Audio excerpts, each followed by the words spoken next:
కృష్ణా జిల్లా ఉండిలో sub registrar కార్యాలయం ముందు ఓ వ్యక్తి ఆందోళనకు దిగాడు. 10 రోజుల నుంచి అక్కడే బైఠాయించి న్యాయం కోసం పోరాటం చేస్తున్నాడు.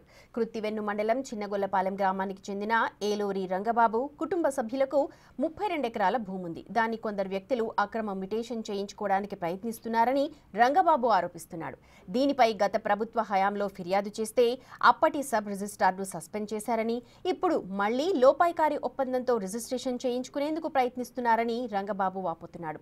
తమ భూమిని ఇతరుల పరం కాకుండా కాపాడాలి అంటూ వేడుకుంటున్నాడు రంగబాబు. నేను ప్రజెంట్ ఉండి సబ్ రిజిస్ట్రార్లో ఉన్నాను. ఇక్కడ మా భూములకి డబుల్ రిజిస్ట్రేషన్ పెట్టారండి. నాకు అన్ని అడంగల పాస్బుక్లు నా పేర్లో ఉన్నాయి. ఈ ఆటో మ్యూటేషన్ ఆప్షన్ ఉపయోగించుకుని ల్యాండ్ గ్రాబర్లో కొంతమంది వీళ్ళందరూ కలిపి నా భూమికి డబుల్ రిజిస్ట్రేషన్ పెట్టారండి. ఈ ఆటో మ్యూటేషన్ వల్ల చాలా ప్రమాదకరం ఉంది. నేను రిజిస్ట్రేషన్ చేయకపోయినా నా పేరున్న భూములు ఈ ఆటో మ్యూటేషన్ పేర్లు మారిపోతున్నాయి.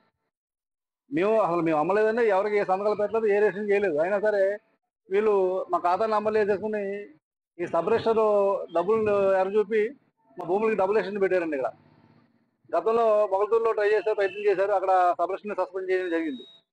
ఇప్పుడు మళ్ళీ ఈ ఉండి సబ్ రిజిస్టర్ ఆఫీసులో సుధారాణి ఆవిడని పట్టుకుని ఆవిడని అక్కడ సరాబంధరాజు గారు సీనియర్స్ ఇద్దరిని పట్టుకుని డబ్బులు ఎర చూపి మా భూములపై దొంగ దస్తావేజులు పెట్టారండి. నేను గట్టిగా